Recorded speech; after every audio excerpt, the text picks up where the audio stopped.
Assam caste YouTube চেনেলৰ অন্য এটা নতুন ভিডিঅ'ত আপোনালোক সকলোকে স্বাগতম জনাইছোঁ আৰু দিব বিচাৰিছোঁ আজিৰ দিনটোৰ কেইবাটাও গুৰুত্বপূৰ্ণ খবৰ আৰু এনেকুৱা ধৰণৰ খবৰসমূহ আপুনি নিতৌ চাবলৈ মোৰ এই চেনেলটো ছাবস্ক্ৰাইব কৰি ভিডিঅ'টোত এটা লাইক কৰি দিবলৈ নাপাহৰিব আৰু খবৰসমূহ শ্বেয়াৰ কৰি দিব যাতে সকলোৱে চাব পাৰে।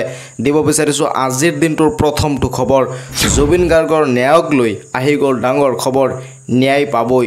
ৰাজ্যৰ মুখ্যমন্ত্ৰীগৰাকীয়ে জুবিন গাৰ্গৰ ন্যায়ক লৈ এটা গুৰুত্বপূৰ্ণ খবৰ তেওঁ দিছে। জুবিন গাৰ্গৰ ন্যায়ক লৈ আহি গ'ল ডাঙৰ খবৰ। জুবিন গাৰ্গৰ ন্যায়ক লৈ ইতিমধ্যে এটা ডাঙৰ খবৰ আহিছে। বিচাৰ প্ৰক্ৰিয়াৰ মাজতেই ৰাজ্যবাসীক আশ্বস্ত কৰিলে মুখ্যমন্ত্ৰীয়ে। বিচাৰ প্ৰক্ৰিয়াৰ মাজতেই ৰাজ্যবাসীক আশ্বস্ত কৰিলে ৰাজ্যৰ মুখ্যমন্ত্ৰী ডক্টৰ হিমন্ত বিশ্ব শৰ্মাৰ। জুবিন গাৰ্গৰ ন্যায়ক লৈ কাকো ৰেহাই দিয়া নহয়। ৰাজ্যৰ মুখ্যমন্ত্ৰীগৰাকীয়ে ঘোষণা কৰিছে যে জুবিন গাৰ্গৰ ন্যায়ক লৈ কাকো ৰেহাই দিয়া নহ'ব। জুবিনক ভাল পোৱা প্ৰতিজনকে ধৈৰ্য ধৰি ন্যায়ৰ বাবে অপেক্ষা কৰাৰ আহ্বান ৰাজ্যৰ মুখ্যমন্ত্ৰীগৰাকীয়ে আজি ঘোষণা কৰে যে জুবিন গাৰ্গক ভাল পোৱা প্ৰতিজন মানুহে যাতে ধৈৰ্য ধৰি ন্যায়ৰ প্ৰতি অপেক্ষা কৰে, এই কথা ঘোষণা কৰে ৰাজ্যৰ মুখ্যমন্ত্ৰী ডক্টৰ হিমন্ত বিশ্ব শৰ্মাই।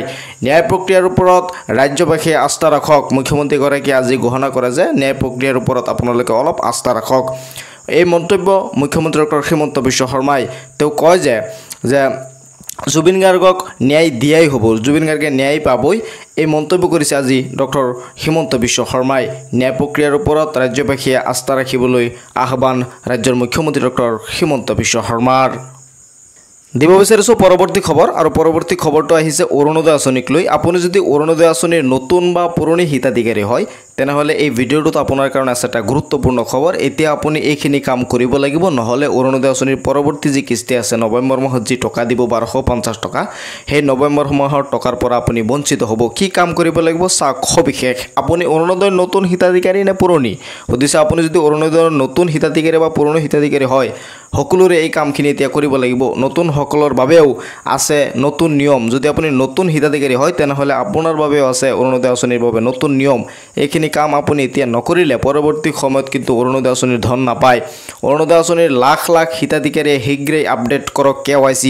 যদি আপোনাৰ বেংকৰ একাউণ্টত KYC লাগি আছে অৰ্থাৎ লক হৈ আছে তেনেহ'লে আপুনি অতি সোনকালে অৰুণোদয় আঁচনি পাবৰ কাৰণে আপোনাৰ KYC আপডেট কৰিব লাগিব, নহ'লে কিন্তু নৱেম্বৰ মাহৰ যি টকা আছে সেই টকাৰ পৰা আপুনি বঞ্চিত হ'ব। গতিকে অতি শীঘ্ৰেই আপোনাৰ বেংকৰ একাউণ্টত যোগাযোগ কৰক। যদি KYC লাগিছে তেনেহ'লে আপুনি KYC আপডেট কৰক, নহ'লে কিন্তু আপুনি অৰুণোদয় আঁচনিৰ টকা যি পৰৱৰ্তী মাহৰ যি 1250 টকা আছে সেই 1250 টকাৰ পৰা আপুনি বঞ্চিত হ'ব। KYC আপডেট নাথাকিলে আপোনাৰ একাউণ্টত নোসোমাব ধন। যদি KYC আপডেট নাথাকে তেনেহ'লে আপোনাৰ একাউণ্টত অৰুণোদয় আঁচনিৰ 1250 টকা নোসোমায়। এইবাৰ বহুতেই অৰুণোদয় আঁচনিৰ টকা পোৱা নাই। 7 অক্টোবৰ তাৰিখে টকা দিয়াৰ পাছতো টকা বহুতে পোৱা নাই, কাৰণ বহুতৰে একাউণ্টত KYC আপডেট লাগি আছিল বা আধাৰ কাৰ্ড লিংক হৈ থকা নাছিল। গতিকে আপুনি KYC আপডেট যদি লাগি আছে অতি সোনকালে KYC আপডেট কৰক, নহ'লে অৰুণোদয় আঁচনিৰ পৰৱৰ্তী যি কিস্তি আছে সেই কিস্তি আপোনালোকে নাপায়। অৰুণোদয়ৰ বাবে যিটো মোবাইল নম্বৰ দিছে সেই মোবাইল নম্বৰটো এক্টিভ কৰি ৰাখক। অৰুণোদয় আঁচনিৰ কাৰণে আপুনি যিটো মোবাইল নম্বৰ দিছিলে বা বেংকৰ একাউণ্টত আপোনাৰ যিটো মোবাইল নম্বৰ লিংক কৰা আছে সেই মোবাইল নম্বৰটো আপোনাৰ এক্টিভ কৰি ৰাখিব লাগিব, নহ'লে কিন্তু আপুনি অৰুণোদয় আঁচনিৰ ধন আপোনাৰ একাউণ্টত সোমালে আপুনি গম নাপায়। সেইকাৰণে মোবাইল নম্বৰটো আপুনি এক্টিভ কৰি ৰাখক। কিবা কাৰণত যদি মোবাইলটো আপুনি পৰিৱৰ্তন কৰিছে, মোবাইল নম্বৰটো আপুনি চেঞ্জ কৰিছে, তেনেহ'লে সেইটো চৰকাৰক আপোনালোকে জনাওক বা পঞ্চায়তৰ থ্ৰুদি আপুনি জনাওক যে মোৰ অৰুণোদয় আঁচনিৰ কাৰণে যিটো মোবাইল নম্বৰ দিছিলোঁ সেইটো চেঞ্জ কৰি দিছোঁ। নহ'লে আপুনি বেংকত গৈও আপুনি কি কৰিব পাৰে, যিটো নতুন নম্বৰ লৈছে সেই নতুন নম্বৰটো আপুনি বেংকৰ একাউণ্টত এড কৰিব পাৰে, নহ'লে কিন্তু আপুনি অৰুণোদয় আঁচনিৰ টকা সোমাইছে নে নাই সেইটো আপুনি গম নাপায়। এতিয়াৰ পৰা প্ৰত্যেক ব্লকত এজন অৰুণোদয় সহায়ক থাকিব। প্ৰতিটো ব্লকতে, অসমৰ প্ৰতিখন ব্লকতে এতিয়া একোখন অৰুণোদয় সহায়ক থাকিব, যাতে আপোনাৰ অৰুণোদয় আঁচনিত যদি কিবা প্ৰব্লেম হয় সেইটো আপোনালোকে জনাব পাৰে আৰু আপোনাৰ প্ৰব্লেমৰ আপুনি সমাধান পাব পাৰে। তৃতীয়তে, অৰুণোদয়ৰ ধন নাপালে অভিযোগ দিবৰ বাবে চৰকাৰে মুকলি কৰিছে ফোন নম্বৰ।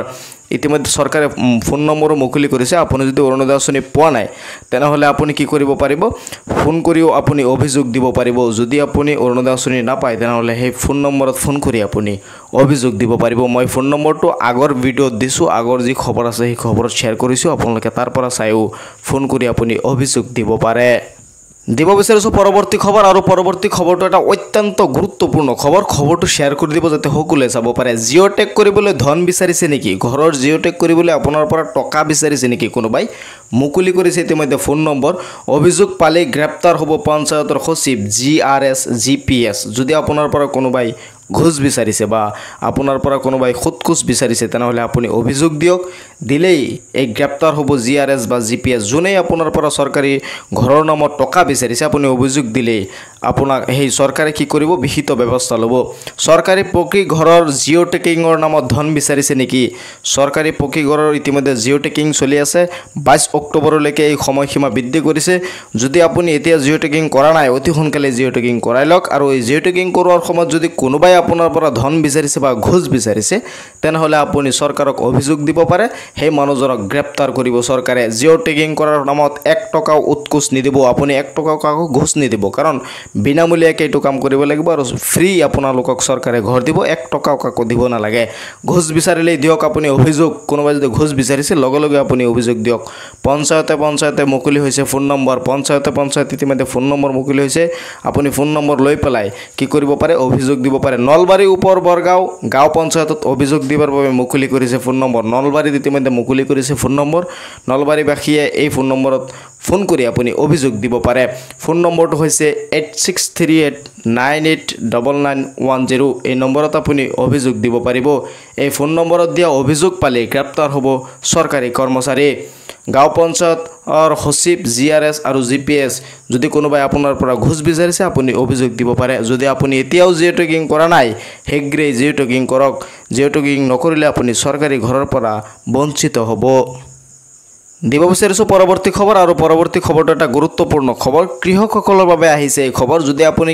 PM কিষাণৰ 21 নং কিস্তি পাব বিচাৰে PM কিষাণৰ 21 নং কিস্তি ধন পাবলৈ হলে আপোনাৰ এইখিনি কাম ইতিমধ্যে কৰিব লাগিব এটা ভুলৰ বাবে আপুনি নাপাব পাৰে 21 নং কিস্তি ধন যদি এই ভুলটো কৰে তেনেহলে আপুনি PM কিষাণৰ 21 নং কিস্তি ধন নাপাব পাৰে কি কৰিব লাগিব আপোনালোকে স্ক্ৰিনত হয়তো দেখা পাইছে বাধ্যতামূলক ই-KYC নকৰা সকল বঞ্চিত হ'ব PM কিষাণৰ ধন লাভৰ পৰা PM কিষাণৰ যে 2000 টকা আছে 2000 টকা পাবলৈ আপোনালোকৰ ই-KYC কৰিব লাগিব ই-KYC নকৰিলে আপুনি PM কিষাণৰ 21 নং কিস্তিৰ পৰা আপুনি বঞ্চিত হ'ব আৰু 2000 টকা নাপায় আৰু যিসকলে 20 নং কিস্তি পোৱা নাছিলে দুইটা কিস্তি মিলাই আপোনালোকে একেলগে 4000 টকা পাব পাৰে যদি আপুনি ই-KYC টো আপডেট কৰে ই-KYC আপডেট কৰা একেবাৰে সহজ আধাৰ নম্বৰ দি আপুনি ই-KYC আপডেট কৰিব পাৰিব মোবাইলত ঘৰতে বহি নহলে আপোনাৰ ওচৰত থকা CSC চেণ্টাৰ নহলে আপুনি যিকোনো এটা কম্পিউটাৰ দোকানত গৈও ই-KYC টো আপডেট কৰাব পাৰে নহলে CSC চেণ্টাৰত যাওক অতি সোনকালে PM কিষাণৰ যি 21 নং কিস্তিৰ বাবে আপুনি ই-KYC টো আপডেট কৰি লওক 21 নং কিস্তিৰ ধন পাবলৈ কৃষকে কৰিব লাগিব বাধ্যতামূলক ই-KYC টো বাধ্যতামূলক আপোনাৰ কৰিব লাগিব